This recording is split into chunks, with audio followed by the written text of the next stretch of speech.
Chemical reaction को एक example के थ्रू समझते हैं। जैसे कि मान लो कि मेरे पास दूध है और पनीर वाला पानी है, दोनों को मैंने मिलाया तो दूध प्लस पनीर का पानी रिएक्शन किया और पनीर बनके तैयार हो गया। पनीर बनके आपका तैयार हो गया।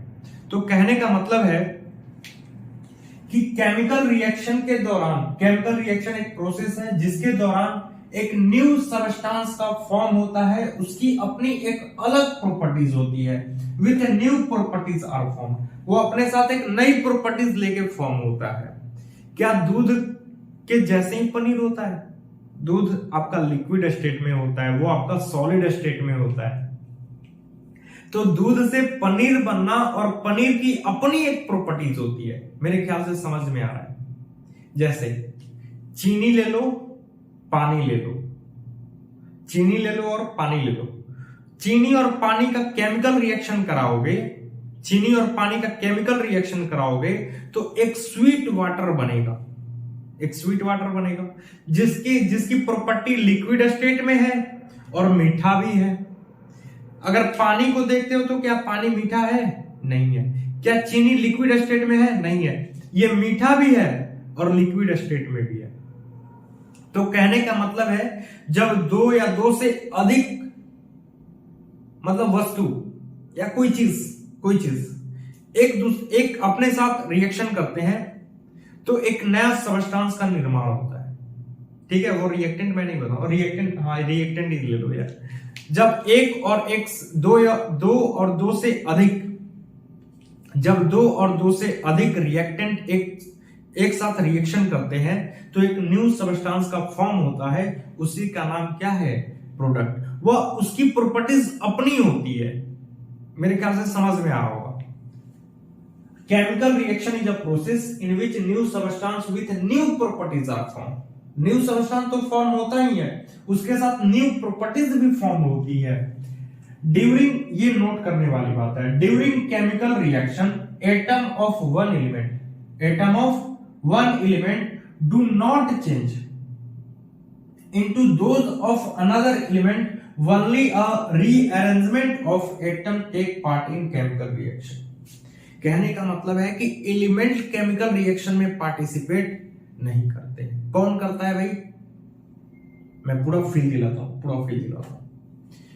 जो आप पीरियोडिक टेबल देते हैं ना, पीरियोडिक टेबल, उसमें जो हाइड्रोजन, हीलियम, लिथियम, बेरिलियम, वो एक एक एटम के एलिमेंट है। ठीक है, एक एक एलिमेंट है। मतलब आप जाओ मोबाइल के शॉप पे, आपको लेना है मोबाइल, तो आगे एक 100 पीस रखा जाता है, 100 पीस। तो उसको थोड़ी ना देता है, वो अंदर से निकाल के देता है मोबाइल। जैसे कि मान लो कि वीवो का लेना है मोबाइल, तो आप देखते हो क्या, वो कहते हैं ये वाली मेरे को मोबाइल चाहिए, तो उसका एक दिखाता है, मतलब लोगो रखता है सामने। तो कहने का मतलब है कि एलिमेंट केमिकल रिएक्शन में पार्टिसिपेट नहीं करते हैं। कौन करता है भाई? एटम पार्टिसिपेट करता है। लिख लो इस बात को, केमिकल रिएक्शन, इन chemical reaction only atom participate, only atom नहीं, एटम, मॉलिक्यूल्स, कंपाउंड पार्टिसिपेट करते हैं। Not element doesn't participate in chemical reaction. Element participate नहीं करता है। ठीक है, ओके। अब देखो रिएक्टेंट क्या होता है। The substance which take part in chemical reaction, जो सबस्टेंस केमिकल रिएक्शन में पार्टिसिपेट करेगा, जो सबस्टेंस केमिकल रिएक्शन में पार्टिसिपेट करेगा उसे हम रिएक्टेंट कहते हैं। और it is divide into 2 parts. ये कितने पार्ट्स में डिवाइड होते हैं? तो 2 पार्ट्स में डिवाइड है, सॉल्यूट और सॉल्वेंट। अब पूरा एक्सप्लेन करते हैं इसको। रिएक्टेंट किसे कहते हैं? जो केमिकल रिएक्शन में पार्टिसिपेट करते हैं, भाग लेते हैं। जैसे चीनी, जैसे मैं लिखूं यहां पे sugar plus water gives sweet water. तो शुगर और वाटर जो है ना रिएक्टेंट है, ये रिएक्शन में पार्टिसिपेट कर रहे हैं। तो जो सबस्टेंस केमिकल रिएक्शन में पार्टिसिपेट करता है उसे कहते हैं रिएक्टेंट, और जो न्यू रिजल्ट मिलता है उसको कहते हैं हम लोग प्रोडक्ट। उसे क्या कहते हैं हम लोग? ये है आपका रिएक्टेंट। क्या है भाई? रिएक्टेंट है। रिएक्टेंट दो टाइप के होते हैं, एक होता है सोल्यूट और दूसरा होता है सॉल्वेंट। अब सोल्यूट क्या होता है और सॉल्वेंट क्या होता है? सॉलिड उसे कहते हैं जो घुलने को बेकरार है, जो घुलने को बेकरार है, जैसे चीनी, नमक, ये सब घुल जाता है ना, जो घुल जाए वो सॉल्यूट, जो घुला दे वो सॉल्वेंट। मतलब यहां पे जो वाटर है ना वो घुलाने का काम कर रहा है, वाटर जो है ना वो घुलाने का काम कर रहा है। तो वाटर कैसा है भाई? सॉल्वेंट है। भेंट सॉल्वेंट भिगो देगा, भेंट मतलब, समझ रहे हो मेरी बात? सॉल्यूट, सॉल्यूट घुलेगा, सॉल्यूट घुलेगा, जो घुलेगा वो सॉल्यूट, जो घुलाएगा वो सॉल्वेंट। मेरी बात समझ में आ रही है? जो घुलेगा वो सॉल्यूट, जो घुलाएगा वो सॉल्वेंट। जो केमिकल रिएक्शन में पार्टिसिपेट करेंगे वो कहलाएंगे रिएक्टेंट, और रिएक्टेंट दो टाइप के होते हैं, कि तो सॉल्यूट और दूसरा सॉल्वेंट। मेरी बात समझ में आ रही है? हाँ, एक नया सबस्टेंस फॉर्म होता है जिसको आप क्या बोलते हो? Product. The substance which take part in chemical reaction is known as reactant. जो सबस्टेंस केमिकल रिएक्शन में पार्टिसिपेट करता है उसे हम रिएक्टेंट कहते हैं, और दो पार्ट में ये बांटा गया है, सॉल्यूट और सॉल्वेंट। अब सुनोगे, द न्यू सबस्टेंस प्रोड्यूस, एक नया सबस्टेंस जब प्रोड्यूस होगा as a result of final result of chemical reaction are known as product. Chemical reaction के दौरान जब एक नया सबस्टेंस फॉर्म होता है उसे हम प्रोडक्ट कहते हैं। मेरी बात समझ में आ रही है? रिएक्टेंट किसे कहते हैं, प्रोडक्ट किसे कहते हैं?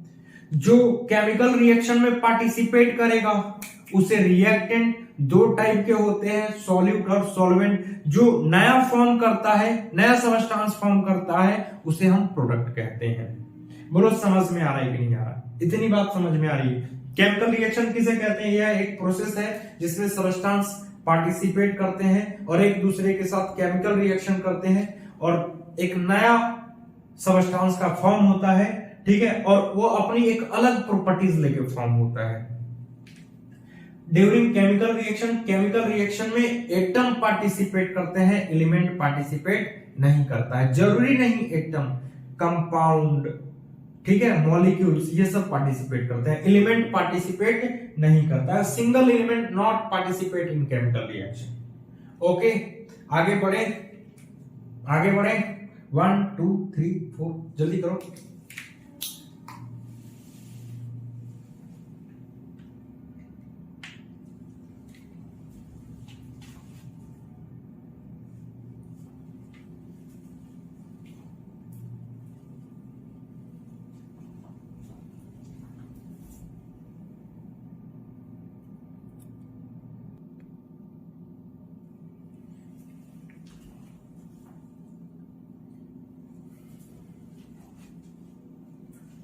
कैरेक्टरिस्टिक ऑफ केमिकल रिएक्शन, इसका मतलब है कि क्या क्या प्रॉपर्टीज हो सकती है केमिकल रिएक्शन की। तो एवोल्यूशन ऑफ गैस देखने को मिलेगा, मतलब गैस में बदलाव देखने को मिलेगा। फॉर्मेशन ऑफ प्रिसिपिटेट देखने को मिलेगा। जैसे प्रिसिपिटेट में बताऊं,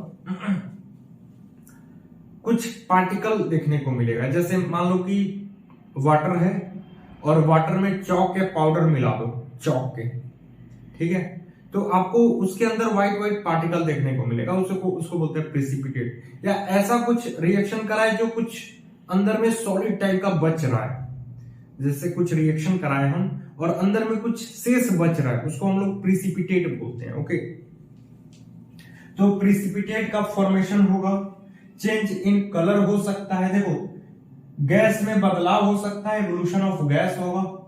फॉर्मेशन ऑफ प्रेसिपिटेट का फॉर्मेशन हो सकता है। चेंज इन कलर में भी बदलाव हो सकता है।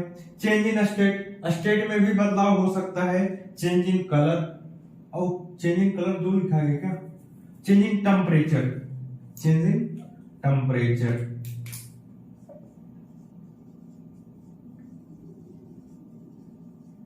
Change in temperature. पहला एलिवेशन ऑफ गैस, गैस का रिलीज और ऑब्जर्व हो सकता है, मतलब केमिकल रिएक्शन कराए तो कुछ गैस रिलीज कर सकता है। जैसे देखो मैग्नीशियम का रिएक्शन हाइड्रोक्लोरिक एसिड के साथ कराया गया, डाइल्यूट हाइड्रोक्लोरिक एसिड के साथ Mg प्लस HCl, तो फॉर्म हुआ MgCl और हाइड्रोजन गैस रिलीज हुआ।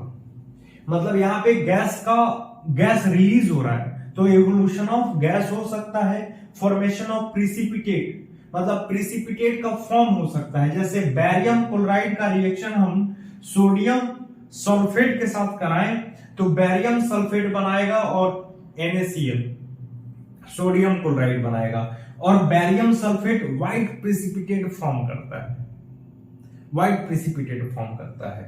इसके बाद चेंज इन कलर में बदलाव देखने को मिलेगा। कॉपर वाला जो रिएक्शन होगा उसमें ब्लू होगा, मेरे को कॉपर से प्यार है, ठीक है। कॉपर वाला जो रिएक्शन होगा ना उसमें कलर जो बदलाव होगा वो ब्लू कलर का होगा। चेंज इन स्टेट में भी बदलाव होगा। चेंज इन टेम्परेचर हो सकता है, ये सब हो सकता है। चेंज इन टेम्परेचर, उसके केमिकल रिएक्शन करते दौरान टेम्परेचर में भी बदलाव हो सकता है। जब आप केमिकल रिएक्शन करा रहे हो तो टेम्परेचर में भी बदलाव हो सकता है कि तो वो हीट रिलीज करे या हो सकता है एनर्जी को एब्जॉर्ब करे। ओके, तो आपको दो टॉपिक पढ़ने हैं, एक्सोथर्मिक रिएक्शन और एंडोथर्मिक रिएक्शन। एक्सोथर्मिक रिएक्शन और एंडोथर्मिक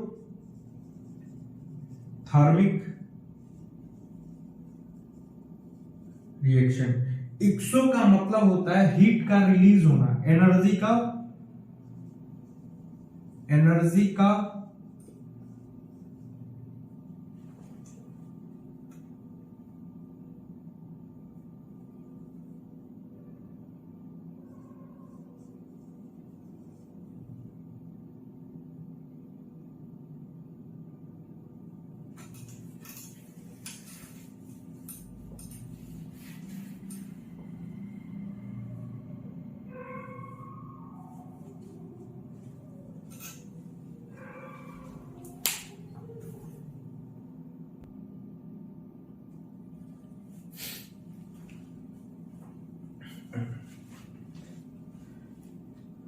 एक्सोथर्मिक रिएक्शन क्या होता है? Those reaction in which heat is evolved are known as exothermic reaction. जब रिएक्शन हो रहा हो और एनर्जी क्या करे, रिलीज करे, एनर्जी उसको चाहिए होता है, ठीक है। एक्सोथर्मिक में एनर्जी उसको चाहिए होता है। तो those reaction in which the heat is evolved are known as exothermic reaction. जैसे कार्बन और ऑक्सीजन का हमने रिएक्शन कराया तो बनाया CO2 और हीट एनर्जी क्या हुआ, रिलीज हुआ। एक्सोथर्मिक में हीट का रिलीज होता है, हीट क्या होता है, रिलीज होता है। और एंडोथर्मिक में हीट अब्जॉर्ब होता है। जब एक दूसरे के साथ केमिकल रिएक्शन कराते हैं तो हीट एनर्जी निकलता है, और जब हम किसी केमिकल रिएक्शन को कराते हैं तो हीट ऑब्जर्व होता है। तो ऑब्जर्व होगा तो एंडोथर्मिक रिएक्शन होगा, मतलब वो रिएक्शन कैसा होगा, एंडोथर्मिक रिएक्शन। और जब हीट रिलीज होगा उस टाइम एक्सोथर्मिक रिएक्शन। जैसे मीथेन, ये नेचुरल गैस है, मीथेन गैस है, ऑक्सीजन के साथ रिएक्शन हुआ, बनाया CO2 प्लस वाटर और हीट रिलीज किया। एंडोथर्मिक रिएक्शन क्या होता है? Those reaction in which heat is absorb, heat क्या होता है, ऑब्जर्व होता है, are known as endothermic reaction. उस टाइप के रिएक्शन को हम लोग एंडोथर्मिक रिएक्शन कहते हैं। जैसे नाइट्रोजन प्लस ऑक्सीजन का रिएक्शन हुआ, हीट ऑब्जर्व किया और बनाया नाइट्रोजन मोनोऑक्साइड। यहां पे देखो कैल्शियम कार्बोनेट सॉलिड स्टेट में है, हीट को ऑब्जर्व किया, बनाया CaO कैल्शियम ऑक्साइड और CO2 कार्बन डाइऑक्साइड। ओके, बोलो समझ में आया कि नहीं आया? एंडोथर्मिक रिएक्शन और एक्सोथर्मिक रिएक्शन। एंडोथर्मिक रिएक्शन उसे कहते हैं जब रिएक्शन के दौरान हीट का एब्जॉर्ब हो और एक्सोथर्मिक रिएक्शन उसे कहते हैं जिस रिएक्शन में हीट रिलीज हो, उसे कहते हैं हम लोग एक्सोथर्मिक रिएक्शन। अब अगला जो है वो बैलेंस और अनबैलेंस, मतलब equation of chemical reaction. Equation of chemical reaction को हम लोग अगले लेक्चर में पढ़ेंगे, और मेरे ख्याल से लगता है केमिकल रिएक्शन एंड इक्वेशन के 6 लेक्चर आएंगे, 6 या 7 हो सकता है, मैक्सिमम 6 जा सकता है। ठीक है, 6 लेक्चर आएंगे। Okay, see you all of you, पढ़ते रहो। अगले लेक्चर में हम लोग मिलेंगे जहां इक्वेशन ऑफ केमिकल रिएक्शन होगा। तो 2 टाइप के इक्वेशन होंगे, बैलेंस इक्वेशन और अनबैलेंस इक्वेशन। तो मिलते हैं अगले लेक्चर में, तब तक के लिए okay bye, see you all of you.